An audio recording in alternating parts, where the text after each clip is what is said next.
Kenapa tradisi memahat dan tradisi mematung di Indonesia itu sudah punah? Ini adalah gara-gara agama, khususnya gara-gara Islam. Terkait dengan seni, orang-orang Islam di Indonesia itu menjadi sangat antipati. Ketika seni itu dibungkam, seni itu dilarang, maka disitulah awal mula kehancuran dari sebuah peradaban. Nah, hukumnya dibentur-benturkan sampai akhirnya memunculkan hukum. Yang NU misalkan, boleh kok asal gini-gini. Kata yang Wahabi, haram total semuanya. Kata yang Sufi, oh sangat boleh. Bahkan itu cara mendekatkan diri kepada Tuhan. Dan akhirnya apa? Mereka bermusuhan. Jadi dalil-dalil hasil berbenturan itu mereka bentur-benturkan di dunia nyata. Kata orang Wahabi, Sufi itu sesat. Kata orang Sufi, Wahabi itu cuma teknis, nggak ngerti apa-apa. Coba kalau misalkan kita menggunakan pendekatan seperti yang dilakukan oleh orang-orang Islam di abad pertengahan ketika mereka di puncak kejayaannya. Mereka tidak membenturkan dalil, tetapi mereka nyari konteks. Sesederhana itu gitu.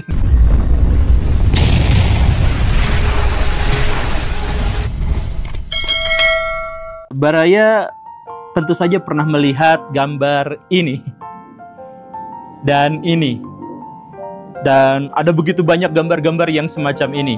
Baraya bisa melihatnya di internet, dijadikan sebagai meme, dijadikan sebagai ejekan, makian, hujatan, umpatan, bahkan komedi dan lain sebagainya. Kenapa menurut Baraya institusi-institusi yang menjaga keamanan dan pertahanan di Indonesia sampai berani bikin patung yang seperti ini untuk dipajang sebagai simbol dari institusinya? Ada kepolisian, ada tentara, bikin macan sejelek ini tuh kenapa mereka berani untuk menampilkan itu? Kan ini jelek banget, ini jadi bahan olok-olokan, jadi bahan ejekan. Kok kenapa berani melakukan ini gitu? Coba tebak menurut Baraya kenapa seperti itu? Ya, di luar banyak hal, salah satu yang ingin saya soroti sebenarnya adalah karena tradisi bikin pahat di Indonesia itu sudah punah. Tradisi bikin patung di Indonesia itu sudah hilang. Dan akibatnya ketika kita dalam situasi dan kondisi tertentu kita membutuhkan untuk bikin patung, diantaranya adalah untuk ngasih tanda markas polisi atau tentara, kita bikinnya patungnya jeleknya luar biasa, lucunya luar biasa, layak untuk dihujat rame-rame. Gitu kan? Nah, kenapa tradisi memahat dan tradisi mematung di Indonesia itu sudah punah? Bisa dibilang ini adalah gara-gara agama, khususnya gara-gara Islam. Dan bukan hanya patung, coba silahkan Baraya cek kemana-mana terkait dengan seni, orang-orang Islam di Indonesia itu menjadi sangat antipati. Baraya matung, itu haram hukumnya, nanti berhala.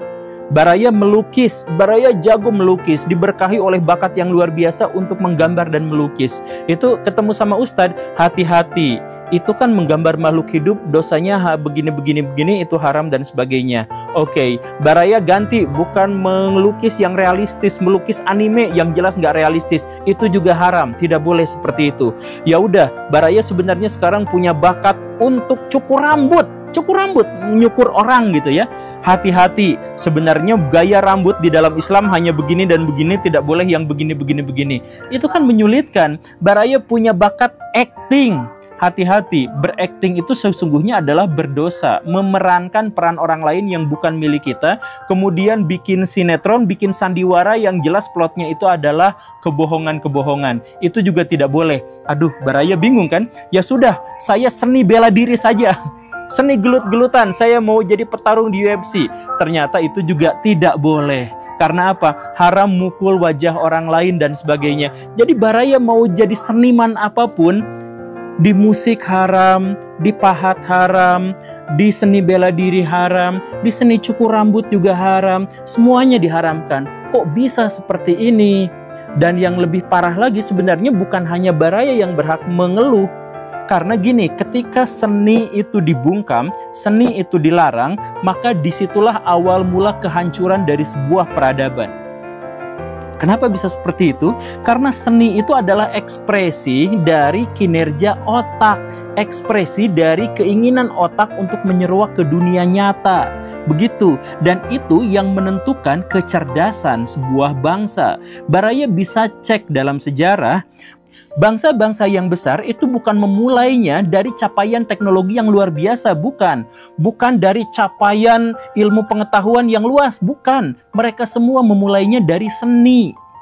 Eropa, lihat, sebelum mereka masuk abad pencerahan, revolusi industri, revolusi Prancis, sebelum mereka masuk ke zaman yang namanya Aufklärung, zaman ilmu pengetahuan, akal budi dan sebagainya, mereka memulai semuanya dari Renaissance. Zaman ketika seniman-seniman memberontak dan kemudian menarik kembali budaya-budaya lama mereka ke dunia pada waktu itu. Kan begitu. Nah, dari seni itu kemudian merangsang perkembangan ilmu pengetahuan dan teknologi. Bahasa yang lebih sederhananya, ini salah dan terlalu sederhana, tapi untuk menyederhanakannya gini. Otak kiri itu berkembang biasanya setelah otak kanan hidup dengan penuh imajinasi. Gitu aja dulu. Dan bahasa Einstein-nya itu adalah imajinasi itu lebih penting daripada ilmu pengetahuan. Terkait dengan seni itu lebih penting daripada kebebasan berpikir. Bebasin dulu seni. Kalau sudah bebasin seni, kita tahu bebas berpikir dan sebagainya itu muncul gitu. Begitu. Nah, jadi ketika seni itu dibungkam, maka itu adalah awal mula dari keruntuhan sebuah peradaban. Dan Baraya bisa cek. Ini bukan hanya di Eropa, di dunia Islam pun seperti itu. Di dunia Islam, Baraya tahu puncak kemegahan peradaban Islam di Baghdad, di Turki di masa lampau, itu juga dihiasi dan diawali oleh seni-seni yang berkembang.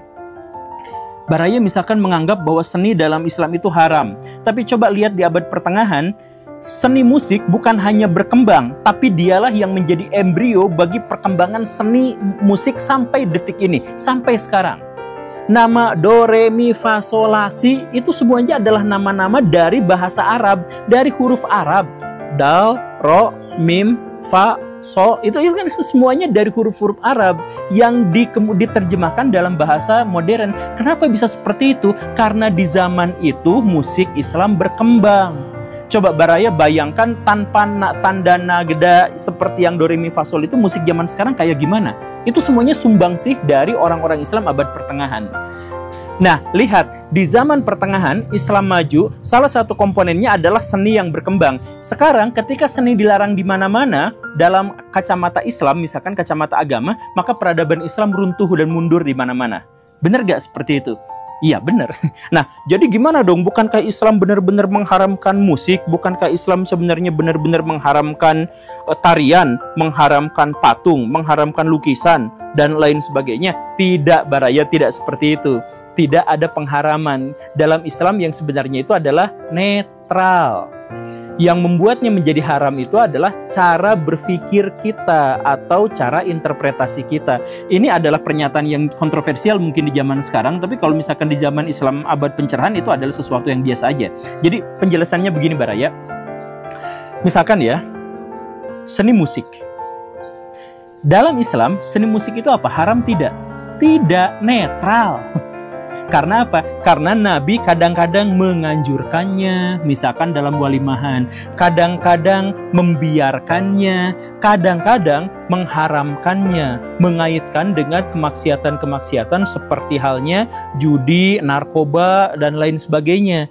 Nah, ada 3, semuanya tuh dalilnya tuh lengkap, yang membolehkan ada, yang tidak bolehkannya juga ada. Nah, yang jadi masalah adalah di dunia Islam, di zaman modern, itu ada keinginan untuk kembali ke zaman dulu, termasuk dalam menafsirkannya. Menafsirkan dalil.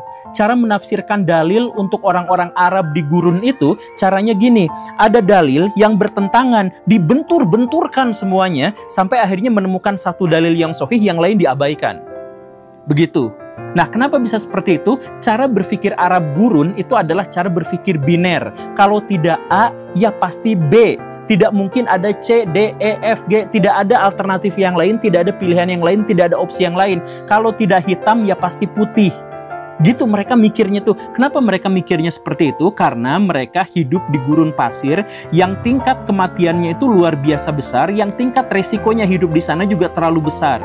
Sehingga untuk bisa bertahan hidup, mereka mengembangkan proses berpikir biner. Mereka harus mengambil keputusan secepatnya, secara taktis dan secara praktis gitu. Dan secara teknis gitu. Jadi semuanya harus diatur dengan ini hukumnya apa, dan hukumnya itu tidak boleh A atau B atau C atau D. Kalau tidak A ya B titik di situ gitu.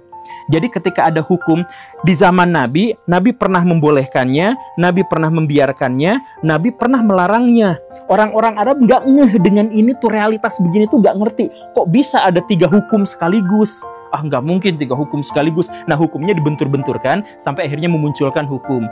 Yang NU misalkan, boleh kok.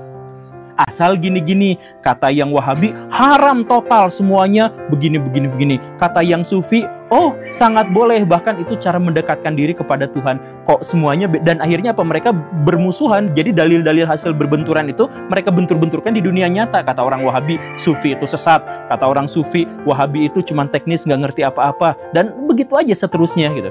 Coba kalau misalkan kita menggunakan pendekatan seperti yang dilakukan oleh orang-orang Islam di abad pertengahan ketika mereka di puncak kejayaannya. Mereka tidak membenturkan dalil, tetapi mereka nyari apa? Nyari konteks. Sesederhana itu gitu. Nyari konteks. Jadi gini, hukum musik itu netral. Tergantung ada hal-hal yang lain, faktor-faktor yang lain yang menghubungkannya dengan sesuatu. Musik itu bisa menjadi haram ketika dia digunakan untuk memuja setan, atau misalkan mengajak orang untuk melakukan perselingkuhan, perzinahan, dan sebagainya. Musik tuh bisa jadi baik kalau misalkan ajakannya kebaikan. Jadi tergantung konteks, karena Nabi pun tidak pernah mengharamkan saklek tuh, nggak pernah mengharamkan. Nggak pernah menghalalkan saklek tuh, nggak pernah. Tergantung kondisi. Pas walimahan, bagus, hayo pas walimahan.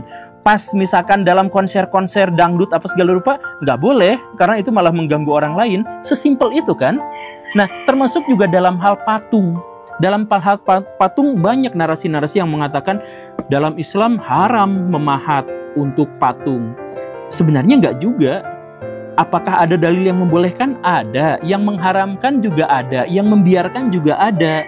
Yang membolehkan itu apa? Ketika Nabi menemukan bahwa Aisyah punya mainan kuda-kudaan yang ada sayapnya, Pegasus. Nabi cuma nyeletuk, masa kuda ada sayapnya? Ya gitu doang gitu. Tapi dibiarkan dan tidak dihancurkan si kuda-kudaannya itu gitu. Nabi atau Aisyah misalkan pernah ada tirainya itu ada gambar burungnya, sama Nabi minta, aduh kenapa itu gambar makhluk hidup, ganti aja. Sama Aisyah diganti jadi apa? Jadi guling. Itu burungnya masih ada di situ, tapi dibiarkan aja sama Nabi. Jadi ini tergantung konteksnya, tergantung situasi keadaannya seperti apa gitu. Bahkan coba Baraya tahu nggak, Nabi itu punya pedang namanya Al-Matur. Itu adalah warisan dari ayahnya. Al-Matur itu ada naganya, ada gambar pahatan ularnya, dan itu dibiarkan, nggak dipotongin sama Nabi, itu dibiarkan aja seperti itu. Artinya apa? Ya kalau itu tidak disembah, kalau misalkan itu tidak memunculkan kemaksiatan, itu adalah bagian dari kehidupan keseharian, ya kenapa tidak, biasa-biasa aja gitu. Jadi pola pikir seperti inilah yang tidak ditemukan di zaman Muslim zaman sekarang, sehingga peradabannya hancur. Bukan soal pengharaman terhadap seninya, tetapi latar dari pengharaman itu adalah berpikir secara biner. Kalau tidak A, ya B. Kalau misalkan ada 3 hukum, ada satu tema, tapi hukumnya 3 beda-beda, itu gak diterima, gak ditolerir. Pasti 2 diantaranya salah, 1 yang benar. Nah itu cara berpikir biner, itulah yang menghancurkan peradaban Islam. Jadi kalau misalkan Baraya mau nyukur rambut, ada seni cukur rambut, ya berkembang saja. Ada misalkan orang-orang Arab kemarin yang ngeluarin fatwa bahwa haram nonton bola. Kenapa haram nonton bola? Karena mereka pendekatannya itu cuma satu, gak ada yang lain. Pendekatannya itu cuma satu. Kalau misalkan main bola, itu pasti menghasilkan kesombongan. Buktinya kalau udah ngegolin, orang selebrasi, menyombongkan dirinya di hadapan Tuhan. Ya kan begitu ya. Jadi hanya dengan satu, coba cari yang lain. Bukankah main bola itu menghidupkan jutaan orang fakir miskin untuk bisa memperoleh penghasilan dari situ? Dari yang dagang kaos lah, dari yang provider lah, dari yang punya TV lah, dari apa, itu kan menghidupkan ekonomi dalam skala yang luas.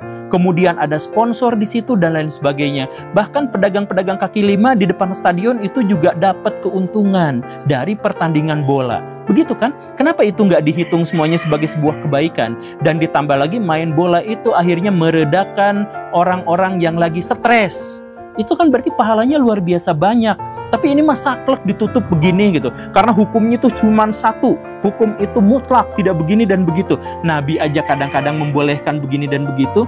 Pertandingan, misalkan pertandingan, boleh nggak pertandingan UFC itu digelar? Itu fatwa-fatwa Saudi keluar semua haram, haram, haram, haram.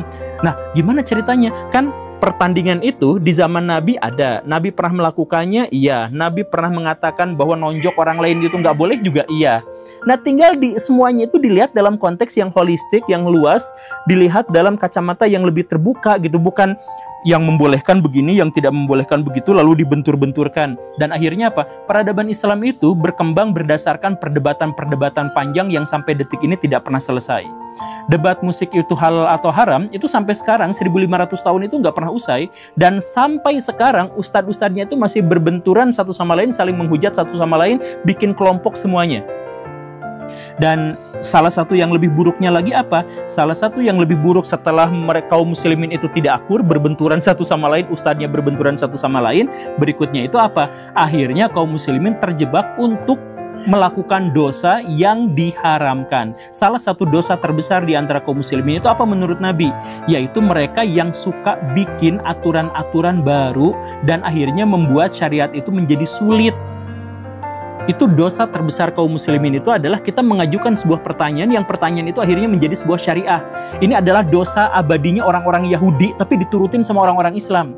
Jadi orang Yahudi itu datang perintah bawain sapi, tapi mereka tuh mintanya sapinya yang warna apa, bentuknya apa. Akhirnya apa? Syariat yang berkembang itu menjadi sulit dan kaku gitu.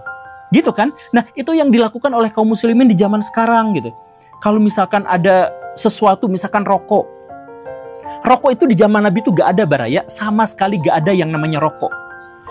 Tapi kita bisa mengambil dalil hukum rokok itu dari mana? Dari sesuatu yang umum. Gak usah ditanyakan sehingga memunculkan syariah baru. Sekarang orang-orang Islam itu terkerangkeng pada syariah-syariah bid'ah, syariah-syariah baru.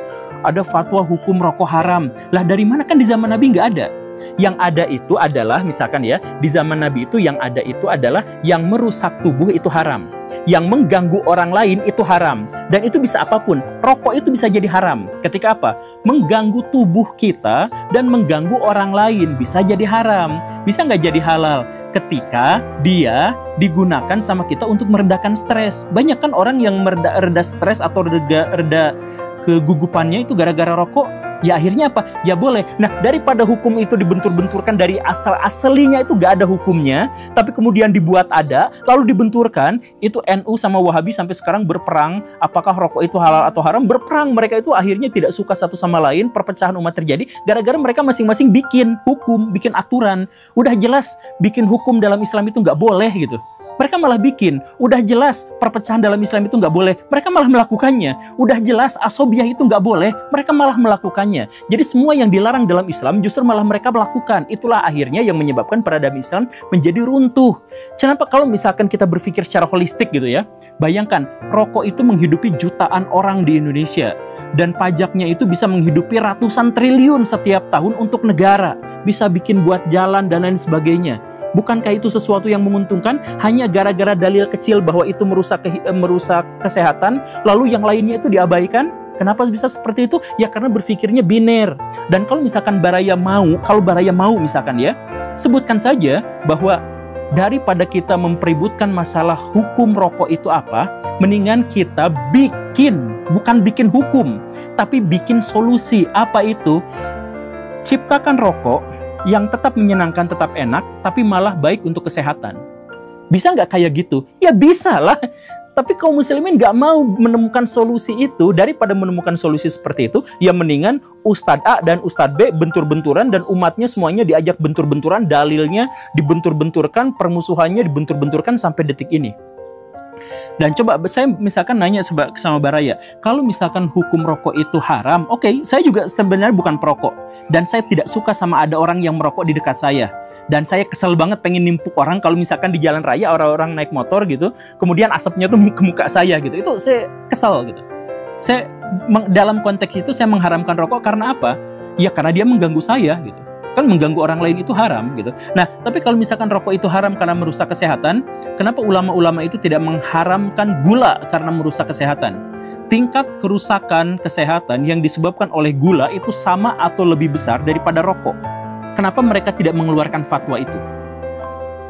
Karena pada akhirnya apa? Setelah kita sibuk untuk membentur-benturkan dalil, tidak ada dalil pun mereka cari-cari. Kalaupun mereka misalkan tidak menemukan dalilnya dari Quran dan Sunnah, mereka cari dari ulama-ulama zaman dulu untuk dipakai zaman sekarang gitu. Nggak nyambung. Kenapa? Karena kita biner. Apa-apa tuh harus dibuat jadi ada hukumnya. Kita rela untuk merusak agama dengan bikin hukum-hukum sendiri. Dan akhirnya memecah belah. Demi apa? Demi segala sesuatu itu harus jelas, harus ada hukumnya. Karena pikiran kita tuh biner gitu. Harus ada A, harus ada B. Kalau misalkan kita gak ada tuh disebutnya remang-remang, abu-abu, hati-hati, jangan kayak gitu. Nggak jelas gitu. Padahal itu sebenarnya adalah pola pikir orang bernalar rendah. Bisa nggak kita berpikir seperti Imam Syafi'i misalkan? Hukum nikah itu apa?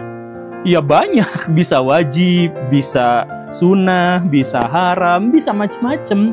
Ya kayak gitu kan, tergantung pada konteksnya. Dan akhirnya ya selain peradaban kita hancur, kemudian agama juga hancur. Ketika kita berpikirnya secara biner seperti yang tadi itu, ya memunculkan hukum Islam tuh yang aneh-aneh. Tadi itu rokok haram, alasannya apa? Merusak kesehatan. Tapi gula halal walaupun merusak kesehatan. Aneh kan? Atau misalkan operasi plastik buat perempuan itu haram. Kenapa haram? Karena mengubah ciptaan Tuhan. Lah, banyak itu orang-orang di zaman sekarang yang merekayasa genetik hewan-hewan itu jadi rusak demi kenikmatan manusia. Jadi kucing mumcin gitu ya, yang kakinya pendek dikembangbiakan, itu kan sebenarnya tidak sesuai fitrahnya begitu. Itu kucing cacat. Tidak seharusnya bertahan, tapi kita jadikan itu sebagai kucing hias gitu. Atau misalkan ikan dikasih gendut, itu kan rekayasa genetik yang bukan untuk kebutuhan kita, itu hanya sekedar kenikmatan kita. Kenapa kalau misalkan hukum mengubah ciptaan Allah yang berhubungan dengan wajah perempuan itu haram, sedangkan rekayasa genetik yang mengubah secara lebih luas lagi spesies makhluk hidup, ekosistem makhluk hidup di bumi ini malah jadi halal? Kenapa bisa seperti itu? Ya karena akhirnya ketika segala sesuatu itu harus ada dalilnya begini dan begitu dan sebagainya, kita terikat pada otoritas-otoritas yang sebenarnya tidak memiliki otoritas gitu. Ya, dan banyak hal lagi gitu. Makanya misalkan kita tidak fokus pada solusi, kita fokusnya pada benturan-benturan. Ada teknologi ini dihukumi haram atau halal. Waktu di Saudi Arabia muncul pertama kalinya TV, itu debat hebat. Telepon itu debat hebat gitu, halal atau haram. Mereka nggak berpikir solusi, yuk kita bikin yang semacam itu, enggak. Tapi ya mikir sama halal haram. Dan akhirnya sekarang di dunia Islam tidak bisa menghasilkan apapun, tidak bisa membuat apapun, tapi sibuk untuk menghalalkan dan mengharamkan. Nge-ban, enggak ada yang nge-ban. Tapi pas ada ban tinggal ini fatwanya halal, ini faktanya haram. Muncul kripto. Umat muslim nggak bikin kripto, nggak bikin ilmu terkait dengan ekonomi dan sebagainya. Tapi pas kripto sibuknya halal atau haram. Ya gitu aja semuanya. Muncul pesawat, nggak mikir soal solusi bikin pesawatnya, berpikirnya halal atau haram dan sebagainya. Dan itu lagi-lagi bukan dalam Islam, tapi itu adalah peradaban gurun Arab di masa lampau yang kita ikuti sekarang, dan akhirnya peradaban Islam hancur, akidah Islam juga hancur, fikih Islam juga hancur. Terima kasih karena sudah menyimak. Saya Guru Gembul. Assalamualaikum warahmatullahi wabarakatuh.